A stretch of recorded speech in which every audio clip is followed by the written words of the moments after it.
हाँ, देखिए आज 26 नवंबर है और आज का दिन हमारे लिए बहुत ही महत्व का दिन है, बहुत ही इम्पोर्टेंस का दिन है, क्योंकि आज के दिन हम लोग के कॉन्स्टिट्यूशन फ्रेम हुआ था और ये शेप में आया। और ये कॉन्स्टिट्यूशन जो है, कॉन्स्टिट्यूशन ऑफ इंडिया, ये एक बहुत ही इम्पॉर्टेंट, जैसे कहेंगे इसको, एक बहुत ही पवित्र डॉक्यूमेंट है हमारी भारत के लिए, हमारी सभ्यता के लिए, हमारी कंट्री के लिए। और जो हम फ़ख्र से कहते हैं, हम बड़े प्राउड से कहते हैं कि ये वंडरफुल पीस ऑफ डॉक्यूमेंट है और in complete in all sense. Even though हमारे यहाँ कुछ अमेंडमेंट्स भी हुए, 111 या के करीब अमेंडमेंट्स हो चुके हैं अब तक, मगर वो अमेंडमेंट्स हुए जिनकी हमें धीरे ज़रूरत पड़ती रही। बट हमने जो मूल स्ट्रक्चर था हमारा, जिसे प्रेम्बल कहते हैं, वो कभी चेंज नहीं हो पाया। उसके लिए भी हम लोग हमेशा तत्पर रहे कि चीज़ें हमारी इंटैक्ट रहें, हमारी मजबूती इसी में है कि कॉन्स्टिट्यूशन हमारा सबके लिए हो और उसको हम बहुत आसानी से और बहुत खूबसूरती के साथ एक्सेप्ट करें। ये जो कॉन्स्टिट्यूशन है, ये बाबा साहब भीमराव अम्बेडकर की चेयरमैनशिप में फ्रेम शेप में आया, उनकी क़यादत में ये चला और ये बहुत ही खूबसूरती से हम लोगों ने अडॉप्ट किया और हम लोग बहुत सक्सेसफुल रहे इस चीज़ को आगे तक ले जाने के लिए। क्योंकि मैं एक एकेडमिशियन हूँ, तो मेरा असेसमेंट है कि कंट्री के लिए हमारा कॉन्स्टिट्यूशन और उसका जो प्रेम्बल है वो पैरामाउंट है, जो हमें फॉलो ही करना है हर हालत में। अगर हमने इससे कंप्रोमाइज़ किया तो हमारा जो स्ट्रक्चर है गवर्नमेंट का, या जो हमारा एक सोशल सेटअप है, वो बहुत बुरी तरह से इफ़ेक्ट होगा और ये हमारे लिए अच्छी साइन नहीं होगा। क्योंकि हम लोग one of the biggest democratic country of the world, हम लोग दुनिया की सबसे बड़ी डेमोक्रेटिक लोकतांत्रिक हुकूमत है और हमें हमेशा फ़ख्र रहा है इस बात पे। और लिहाजा अब ये बात जो है, जो प्रेम्बल हम लोग का कहता है कि we are the socialist secular democratic republic, तो ये जो 3 कॉन्सेप्ट हैं, ये इतने इम्पॉर्टेंट कॉन्सेप्ट हैं जो हर सोसाइटी के लिए उसका बैकबोन है। अगर ये नहीं रहेंगे तो इनका हमारी सोसाइटी का, हमारी गवर्नेंस का कोई मकसद नहीं है। हालांकि हमारा कई केसेस आए, कई चीज़ें आई पार्लियामेंट में और जुडिशरी में, काफ़ी बहस रही कि सुप्रीम कौन है और parliament can change. But the supreme court, जो हमारा सुप्रीम कोर्ट था, उसने हमेशा कहा कि नहीं, प्रेम्बल हमारा चेंज नहीं होगा। जैसे केशवानंद भारती केस थे, गोलकनाथ केस थे, इसमें ये सब चीज़ें डिसाइड हुई कि नहीं साहब, प्रेम्बल से छेड़खानी नहीं होगी, क्योंकि अगर प्रेम्बल हमने छेड़ दिया तो इसका मतलब हमने कॉन्स्टिट्यूशन को डिस्ट्रॉय कर दिया। तो लिहाजा इससे आगे हम बढ़ते गए और हमने बहुत खूबसूरती से हमने सब चीज़ें अडॉप्ट की। अब नेक्स्ट टर्न आया हमारा फंडामेंटल राइट्स का, जो एक सोसाइटी के लिए, जिसे हमारे अरिस्टोटल और प्लूटो ने बड़ा खूबसूरती से डिस्क्राइब किया है, यूटोपियन स्टेट्स। और वो स्टेट्स ऐसी है कि जहाँ पे हमारी फुल लिबर्टी हो, हमारा फुल राइट हो, हमारी सब चीज़ें हों, उसके साथ साथ हमारा डेवलपमेंट हो। तो इन चीज़ों को अगर हम देखें, महसूस करें, तो हमें फुल फ्रीडम हमारे कॉन्स्टिट्यूशन ने दी है। बट हमें फुल राइट्स और ड्यूटीज़ का भी कॉन्सेप्ट दिया है कि अगर हम राइट्स मांगेंगे तो हमारी ड्यूटी भी है। हम कितना ऑनेस्ट हैं अपनी ड्यूटीज़ के लिए। जो हमारे अंदर कमी पाई जा रही है इंडियंस में, जो हम कहीं ना कहीं लैकिंग है हमारे अंदर, हम खुद महसूस करते हैं कि अगर हम अच्छे टीचर हैं और हम अगर अच्छा स्टूडेंट नहीं क्रिएट कर पा रहे हैं, उसको नहीं बना पा रहे हैं, तो ये हमारी कमज़ोरी है। अगर हम एक इंजीनियर हैं और हम अच्छी कंस्ट्रक्शन और बिल्डिंग नहीं क्रिएट कर पा रहे हैं, तो ये हमारी कमज़ोरी है। और अगर हम अच्छे डॉक्टर हैं तो हमारी पूरी कोशिश होनी चाहिए कि मरीज़ों को हम देखें। बहरहाल ये सब चीज़ें हमारी कंटिन्यू हैं, बट हम होपफुल हैं कि चीज़ें बहुत अच्छी होंगी। दूसरी चीज़ हम ये देखते हैं कि कॉन्स्टिट्यूशन में इतनी खूबसूरती से हमें जो राइट्स दिए हैं, right to life and a personal liberty, ये जो राइट है आर्टिकल 21, ये इतना खूबसूरत एक आर्टिकल हमारे पास है, हमारे पास एक कॉन्स्टिट्यूशन का, कि हम उस चीज़ में हम हर चीज़ को इसमें क्लेम कर लेते हैं। और हमें प्रोटेक्शन भी दिया, प्रोटेक्शन भी कोर्ट ने दिया, हमें प्रोटेक्शन गवर्नमेंट ने दिया इस राइट के तहत। और हमें हर चीज़ का राइट, इस right to speech, right to life, right to movement, and these are all rights are here. But the thing is that कि how much we own our duties, कि कितना हम अपनी ड्यूटीज़ को अंजाम दे रहे हैं। तो अब इस चेंजिंग सिनेरियो में जो हमारे साथ सबसे बड़ा चैलेंज है, जो चैलेंज हमारे साथ ये है, एक तो चैलेंज है हमारी कंट्री के लिए, because we are the largest democratic country, we need to have, हमारे पास होना चाहिए एजुकेटेड क्लास। अगर हम डेमोक्रेसी को, हम इसको सक्सेसफुल करना चाह रहे हैं तो एजुकेटेड क्लास बहुत ज़रूरी है। इसी से हम एजुकेटेड लीडरशिप दे पाएंगे और वो एजुकेटेड लीडरशिप हमारे डेवलपमेंट में एक बहुत बड़ा हिस्सेदार होगा।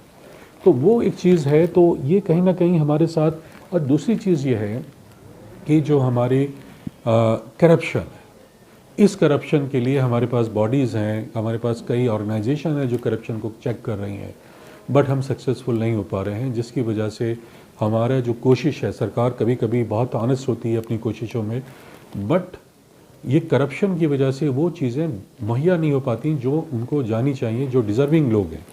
तो इस सिचुएशन में अब ये बात निकल के आ रही है कि हमें करप्शन और एजुकेशन और साथ में हमारा जो एक सोशल सेटअप है, ताना बाना है, उस चीज़ को हमें नहीं डिस्टर्ब होना देना चाहिए। वो ताना बाना जो है हमारा एक नोशन है, एक कॉन्सेप्ट है सिविल लिबर्टी। सिविल लिबर्टी हमारा जो कॉन्सेप्ट है, ये इतना खूबसूरत कॉन्सेप्ट है कि सिविल लिबर्टी को हमने एक्सेप्ट कर लिया कि वी हैव ऑल लिबर्टीज़। हमारा हर क्लास ये इस वक्त लिबर्टी मांग रहा है, चाहे वो हमारे गवर्नमेंट एम्प्लॉयज़ हों, चाहे वो हमारे मीडिया हो, चाहे वो हमारे जुडिशरी हो, एवरीबडी वांट्स लिबर्टी। बट ये है कि हम कितने ऑनेस्ट हैं अपनी एक्टिविटीज़ को लेके, क्योंकि हमारी सिविल लिबर्टी का कॉन्सेप्ट ये नहीं है कि हम चीज़ें डिमांड करें बट हम ऑनेस्ट ना रहें अपने ड्यूटीज़ के लिए। तो वो हमारा सबसे बड़ा क्लैश हो रहा है। ये क्लैश जो जब तक रहेगा, और इस क्लैश को बहुत ही सूझबूझ के साथ हमें या हमारी गवर्नमेंट को, हम ही लोगों को मिलके इस चीज़ को देखना है कि सिविल लिबर्टी हमें जो कॉन्स्टिट्यूशन ने प्रोवाइड की है, हमें वो चीज़ें पॉजिटिव वे में लेके बहुत सी चीज़ों को सेंसिटाइज करके लोगों को अपने राइट्स को, क्योंकि जब तक हम राइट्स के बारे में अवेयर नहीं करेंगे लोगों को और उस पोजीशन में उन लोगों को लेके नहीं आएंगे, तो हमारा डेमोक्रेसी का मकसद फेल हो जाएगा। इसलिए डेमोक्रेसी और कॉन्स्टिट्यूशन दोनों चीज़ें पैरेलल हैं और दोनों चीज़ें वाइस वर्सा है एक दूसरे की।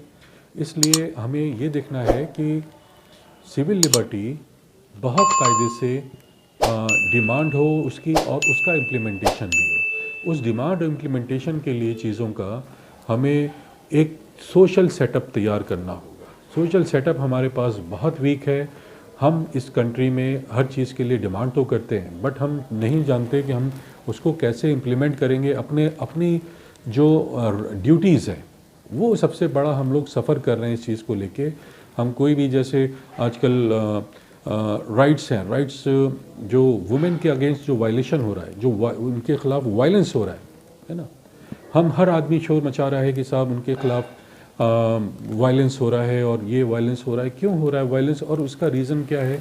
ये रीज़न कहीं ना कहीं सोसाइटी के, सब चीज़ें गवर्नमेंट के पास नहीं है इनके remedies, but the society itself is having the remedy.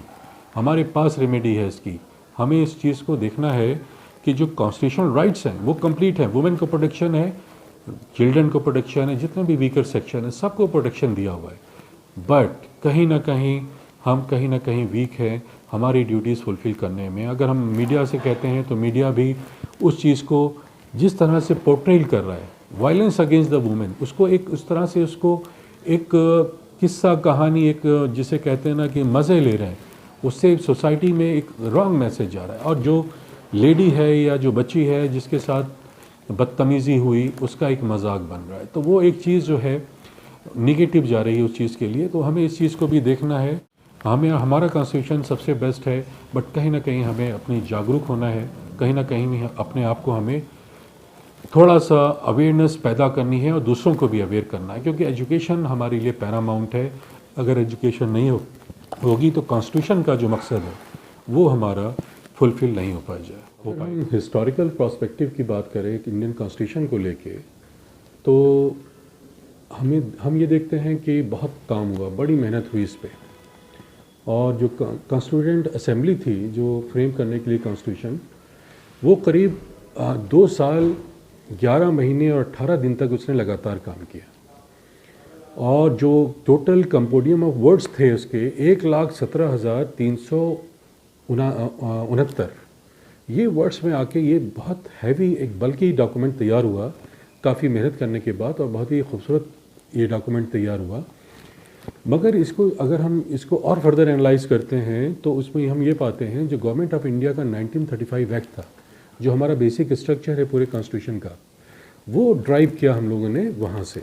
Government of India जो ब्रिटिश रूल के दौरान जो हमारे पास था, जिस पे हम लोग गवर्न हो रहे थे, वही हमने उसको जो प्रिमा फेसाई हमने उसको अपने ऊपर टेकअप कर लिया, और वो हमारे लिए एक फाउंडेशन बन गया कि हमें कैसे अब आगे बढ़ना है। जो बेसिक स्ट्रक्चर हमारा था उस चीज़ को लेके, तो ये चीज़ हमारी बड़ी इम्पॉर्टेंट है।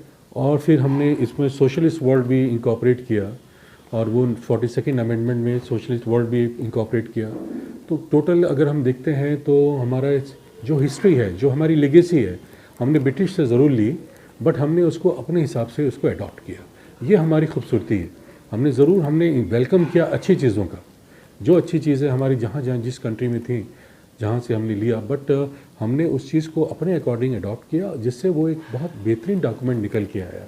तो लिहाजा हम ये जो अब करंट फॉर्म में है हमारी कंट्री में कॉन्स्टिट्यूशन, ये एक अच्छे डॉक्यूमेंट की तरह है, और एक एडॉप्टेबिलिटी, एक्सेप्टेबिलिटी जो सोसाइटी की होती है, वो हमारी कॉन्स्टिट्यूशन के लिए बनी हुई है, वो अभी भी है।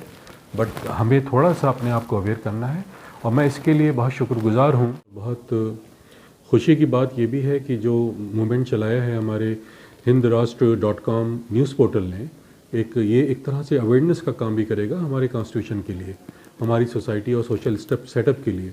तो ये काबिल तारीफ़ हैं इन लोगों की ये कोशिश, और मेरी बहुत गुड विशेस हैं उनके साथ कि वो ऐसा काम करते रहें।